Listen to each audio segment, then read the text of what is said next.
Nós sabemos que agora no dia 9/11 nós teríamos a proclamação do resultado da ação direta de inconstitucionalidade 4395.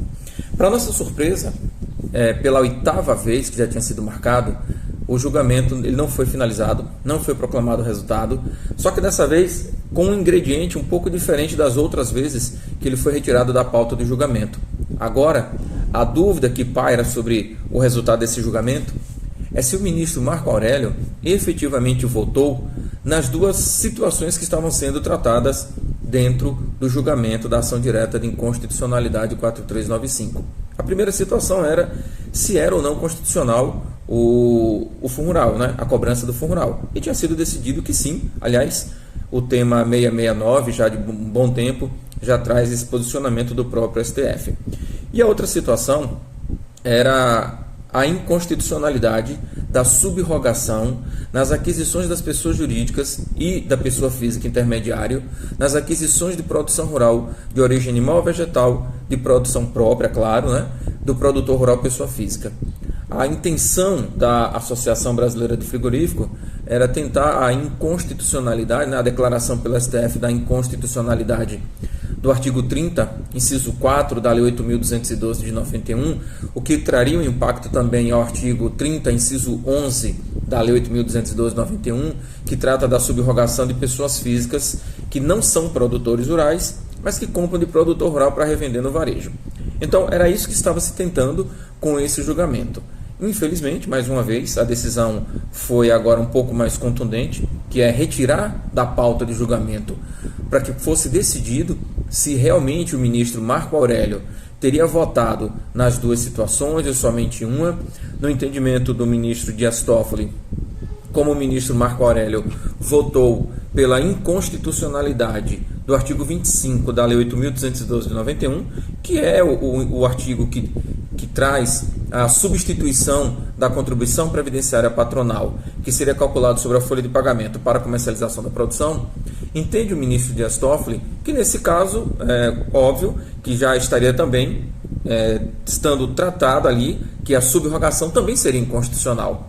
No entendimento do ministro Luiz Barroso, não seria assim, porque como eram duas situações completamente distintas, que o ministro Marco Aurélio teria que votar nas duas situações. E por conta desse desentendimento, né, melhor, dessa falta de acordo entre os ministros, o ministro Luiz Barroso entendeu por melhor retirar da pauta. Eles vão conversar entre eles para ver o que é que vai fazer. Me parece, pelo que eu vi, que nesse caso nós teremos uma nova votação, né, pelo menos pelo que o ministro Alexandre de Moraes falou, que o ideal seria que tivéssemos uma nova votação. E nessa nova votação, tudo pode acontecer novamente. E aí, eu chamo a sua atenção, você que é pessoa jurídica, você que comprava de produtor rural e parou de efetuar a retenção, aliás, comprava não, que você compra ainda, né? Que você comprava, mais que fazia a retenção, e que a partir de um determinado momento você foi orientado a não efetuar mais a retenção do fundo rural por conta do resultado da ação direta de inconstitucionalidade 4395. Com o que aconteceu agora no dia 9 de novembro, inclusive eu vou até colocar o vídeo do julgamento, que eu fiz um corte lá, um recorte do vídeo, e vou colocar aqui na sequência, para que vocês possam assistir logo após esse vídeo que eu terminar aqui. Você que comprava e fazia retenção, não é? Você que é pessoa jurídica que comprava e fazia retenção, e por orientação de alguma consultoria ou de alguma empresa, enfim, simplesmente passou a não efetuar mais a retenção do fundo rural nas aquisições de produção rural de produtos de origem animal ou vegetal, de produção própria desse produtor rural pessoa física, você tem que tomar cuidado com isso, porque agora tudo indica que vai se manter a constitucionalidade da retenção e recolhimento do fundo rural nas aquisições sendo feitas de pessoa jurídica ou pessoa física intermediário, que é aquele que é não produtor rural, pessoa física, que compra de produtor rural para vender no varejo. Eu poderia qualificar aí, nesse caso, como os feirantes ou os ambulantes. E no caso das pessoas jurídicas, eu poderia encaixar aí lucro real, lucro presumido, empresa de pequeno porte, microempresa, microempreendedor individual. Inclusive, no nosso próximo vídeo nós vamos falar sobre isso, sobre as obrigatoriedades do microempreendedor individual. órgãos públicos, entes públicos, empresas públicas, entidades isentas e imunes.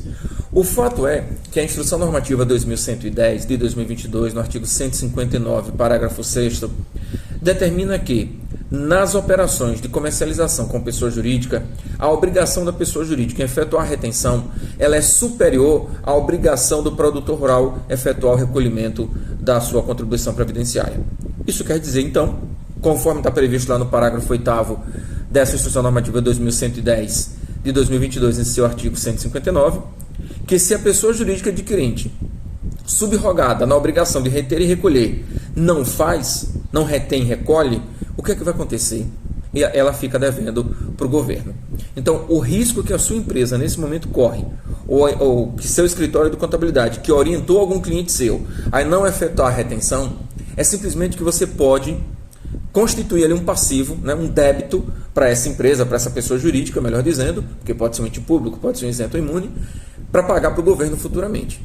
E, lembrando, pela regra da legislação, não é lícito a você alegar qualquer desconhecimento da legislação para deixar de reter e recolher os valores ao qual a legislação determina. Como o julgamento foi retirado de pauta, essa orientação de não efetuar retenção por causa da votação dos ministros, a intenção, pelo menos que o ministro Luiz Barroso falou, é de ter uma nova votação. Então, tudo pode acontecer. Se eu fosse você, eu voltaria a efetuar as retenções de fundo rural normalmente, né? Esperando para ver o que é que vai dar no futuro, sabendo que você tem a possibilidade de ficar devendo o passado, caso você não tenha efetuado a retenção e recolhimento. E essa retenção e recolhimento é feita a partir da escrituração pelos adquirentes, né, as pessoas jurídicas adquirentes, lá dentro da FDRINF no evento 2055, tá ok? Eu aproveito para lhe convidar a participar da nossa comunidade de contadores do agro.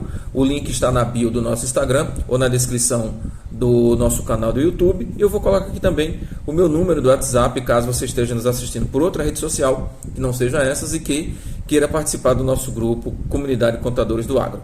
Seja bem-vindo, então, caso você queira participar. Um abraço, professor Elielto, até o nosso próximo vídeo. Tchau. Chamo para julgamento,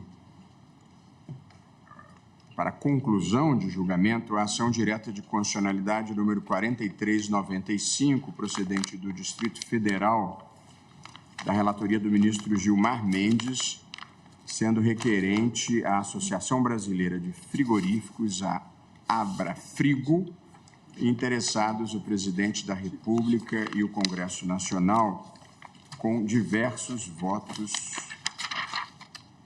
com diversos amite curiae. Aqui, ministro Gilmar, nós temos uma situação específica e vamos equacioná-la.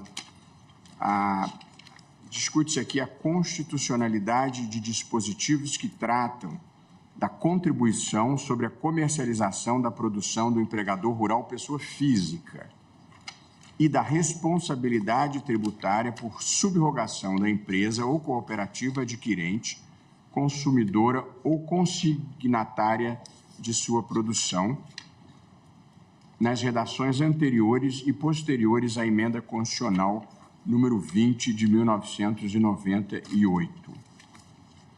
Como os dispositivos legais receberam diversas redações ao longo do tempo, todas questionadas na ação direta, eu não vou aqui fazer a transcrição, até porque nós não estamos julgando a causa. Mas aqui há uma observação: a maioria, ministro Gilmar, nós estamos em fase de proclamação do resultado, mas possivelmente precisaremos colher uma manifestação a mais. Eu vou destacar aqui e ouvir Vossa Excelência. A maioria pela constitucionalidade da contribuição. O que falta decidir é se a regra de responsabilidade tributária por subrogação é constitucional, que era a segunda questão discutida. Isto é, a contribuição devida pelo produtor rural é paga pelo adquirente, consumidor ou consignatário da produção. Essa forma de cobrança, aqui já estou fazendo um comentário próprio, é fundamental para garantir o recolhimento do tributo, pois a Fazenda não tem condições de fiscalizar individualmente os pequenos produtores rurais. Há 5 votos pela constitucionalidade dessa regra, e o ministro Marco Aurélio não se manifestou sobre esse ponto específico. E aí, por essa razão, ministro Gilmar, é que eu acho que talvez seja o caso, nesse particular, de colher o voto do ministro André Mendonça. Então, nós temos aqui, eu fiz uma tabela, nós temos 5 votos de Vossa Excelência, o do ministro Alexandre, da ministra Carmen Lúcia, do ministro Fux e o meu mesmo, declarando a constitucionalidade do dispositivo que prevê a contribuição sobre a comercialização da produção. E temos esses mesmos 5 votos pela constitucionalidade da sub-rogação. Mas aqui, senhor presidente, eu fui o último a votar. Quando houve o empate em 5-5, eu estava de licença médica e, por isso, eu não votei. Aí eu fiquei como responsável por dar o último voto. Ao votar, eu votei pela constitucionalidade da contribuição, tal qual votaram o ministro relator, Gilmar Mendes, o ministro Alexandre de Moraes, a ministra Carmen Lúcia, ministro Luiz Fux e Vossa Excelência, ministro presidente. Pela inconstitucionalidade, votaram os ministros o Marco Aurélio, Edson Fachin, Rosa Weber, Ricardo Lewandowski e Celso Melo. Votaram pela inconstitucionalidade. Então, aqui 6-5. Eu entendo que na sub-rogação não era necessário o ministro Marco Aurélio explicitar no dispositivo a inconstitucionalidade da sub-rogação. Por quê? Porque Sua Excelência, se entendia a contribuição inconstitucional, a forciori, por consequência, a sub-rogação é. Então, eu entendo, senhor presidente, com a devida vênia, que não há voto a ser colhido. Por quê? Porque na sub-rogação votaram pela constitucionalidade o ministro relator, o ministro Alexandre de Moraes, a ministra Carmen Lúcia, o ministro Luiz Fux e Vossa Excelência. 5. Alexandre de Moraes. E 5 votos. 5 votos. E eu votei pela inconstitucionalidade da sub-rogação. Então, na sub-rogação deu 6 votos pela inconstitucionalidade. Então, a proclamação aqui é muito simples. Em relação à contribuição, ela é constitucional. Em relação à sub-rogação, ela é inconstitucional. O ministro relator, no dispositivo, ele mencionou o dispositivo da contribuição como inconstitucional. Ele não precisava mencionar o dispositivo consequentemente, o dispositivo da sub-rogação. Mas, por consequência, se ele votou, e ao longo do voto dele, ele fez menção. Ele fez menção que aquilo atingia a sub-rogação. Eu tenho a impressão, essa tinha sido a minha leitura, que, vencido na questão da constitucionalidade, ele teria que se manifestar pela sub-rogação ou não. Essa foi a leitura que eu fiz aqui. Todos entendem. Havia 2 questões: saber se a contribuição era constitucional e saber se a sub-rogação era constitucional. O ministro, a maioria votou pela constitucionalidade da cobrança. E aí, eu acho que resta decidir pela sub-rogação. Portanto, eu acho que são 2 questões diferentes. Eu não acho que esteja uma embutida na outra.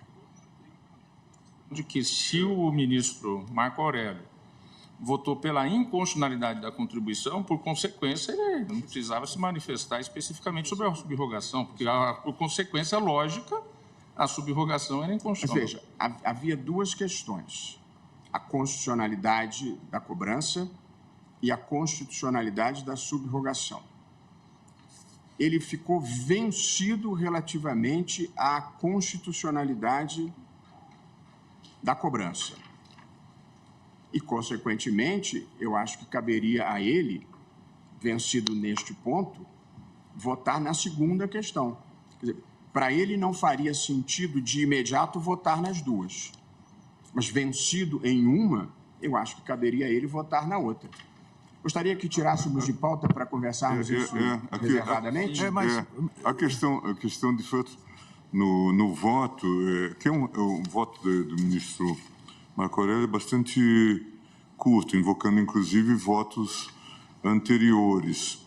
E na conclusão, o que ele diz que ausente previsão quanto à contribuição devida pelo empregador rural, pessoa natural, da base de incidência, elemento essencial ao aperfeiçoamento do tributo, assento a inconstitucionalidade do artigo 25 da Lei 8.212, na redação conferida pela Lei 10.256 de 2001.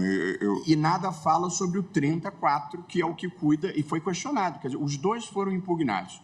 Ele só se manifestou sobre um, porque, logicamente, se ele considerou inconstitucional, não teria que se manifestar pelo segundo. Porém, vencido nessa questão, eu acho que ele teria que se manifestar sobre a outra. Eu acho que porque aqui é uma situação muito peculiar, porque se prevalecer essa minha posição, que eu acho que faltou uma manifestação do ministro Marco Aurélio, o ministro André Mendonça, que o substitui, teria que votar apenas quanto a esta segunda questão, quanto a primeira está vencida, que é o encaminhamento que eu daria. Mas, diante da posição do ministro Toffoli, eu ouço o relator, mas também podemos retirar de pauta e conversarmos internamente uma solução. Ministro, me permite uma questão de fato? Até porque eu posso evoluir e declarar a contribuição inconstitucional aí das 6 a 5 para a contribuição toda. Só não sei se eu chamaria de evoluir, mas estou de volta. Acompanhar o ministro Marco Aurélio, como ele costumava dizer. Vossa Senhoria fala por quem, doutor? Fazenda Nacional, ministro. Pois não. É só uma questão de fato. Seguindo essa mesma lógica que Vossa Excelência apresentou, os ministros que votaram pela inconstitucionalidade da contribuição não se manifestaram especificamente sobre a subrogação. Não à toa, existe decisão da segunda turma deste Supremo Tribunal Federal, no área 13.62.763, posterior ao julgamento da ADI, no sentido de que, de relatoria do ministro Fachin, no sentido de que a subrogação é constitucional, tendo em vista que quem disse inicialmente que a contribuição era inconstitucional teve por consequência a inconstitucionalidade da subrogação, mas não uma deliberação específica sobre a inconstitucionalidade da subrogação. Então, essa lógica que você... Muito obrigado, doutor. Presidente. Aqui, o ilustre representante da Fazenda coloca uma segunda possibilidade. A primeira que eu cogitei era,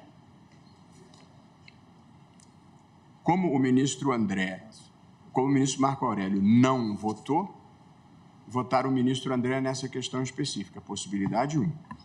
Possibilidade 2 seria os que votaram vencido pela inconstitucionalidade, votariam na sequência acerca da subrogação. Também é uma possibilidade que aqui o advogado traz da tribuna. Pois não, doutor, Vossa Senhoria fala por quem? Muito obrigado. Falo pela autora, a Bafrigo. Vejam, estamos aqui em discussão em relação ao voto do ministro Marco Aurélio. Algumas pontuações muito breves, se Vossa Excelência me permite. O ministro Marco Aurélio cita no seu acordo, duas decisões, ou inclusive de sua lavra, que constitui o leading case desse caso do Fundo Rural. Nesses dois acordos, o ministro Marco Aurélio vota pela inconstitucionalidade da subrogação.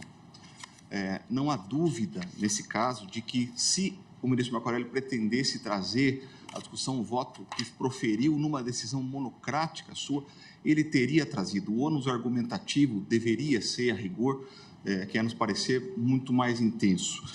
E mais, a petição, talvez essa polêmica, senhor presidente, tenha sido causada por uma petição da AGU em fevereiro, que pede pela procedência total da DI, né? E pede pela procedência total da DI, citando alguns acordos que sequer o ministro... Doutor, já estamos esclarecidos da questão de fato sobre a posição do ministro Marco Aurélio. As questões de direito nós vamos examinar. Desculpe, já foi... Não, eu entendo perfeitamente. Mas era só esse registro... Já estive desse lado, doutor. Perfeito. Concluindo, então, Vossa Excelências, ainda que não tenha sido feito parte da parte dispositiva, né? Há, inclusive, assentado do STJ no sentido de que o voto é uma integralidade, não somente a conclusão. Muito obrigado, doutor. Já estamos esclarecidos. Muito obrigado. Desculpe, perdão pela impertinência. Obrigado. Então, eu vou cancelar o pregão e repautar isso oportunamente, porque é uma questão, de certa forma, inusitada para nós produzirmos um resultado. E para que as pessoas entendam, todos os tribunais constitucionais do mundo deliberam reservadamente e, portanto, se compõem. E aqui a gente tem que fazer isso publicamente, é mais complexo. Pois não, ministro Alexandre, Vossa Excelência tem a palavra. Presidente, dependendo do raciocínio, na verdade, e aí eu concordo com o que falou o procurador da Fazenda, se nós entendermos que são duas questões, na verdade, todos devem votar de novo. E aí também o substituto do ministro Celso, não só do Marco Aurélio, também deve votar. Se nós entendermos que é o pacote, então... Mas alguns de nós já votaram, eu votei. É o que diz o ministro Toffoli. Se for o pacote, ninguém mais vota. Agora, se entender que deve votar, não só o substituto do ministro Marco Aurélio, mas também do ministro Celso. 5 de nós votamos especificamente na constitucionalidade do 34. Não, sim, eu estou dizendo os que votaram pela inconstitucionalidade. Essa é a possibilidade que mas aí todos teriam. Então não seria só o ministro André que deveria votar, também o ministro Cássio. Não, foi isso que eu falei. Nós ou temos só o ministro André, à falta do ministro Marco Aurélio, ou a tese do procurador de que todos devem votar. Isso. Agora, se o ministro Toffoli mudar, agora a gente nem precisa. Não. Vou refletir mesmo, até estou conversando aqui com o ministro Fachin, que lançou um voto muito bem fundado na inconstitucionalidade do próprio artigo 25. Vou refletir sobre isso. O impacto sobre a União é de uns 20 bilhões, só para ter esse registro e não passar despercebido. Então, cancelado o pregão, seguimos viagem. Na verdade, não seguimos viagem, fazemos um intervalo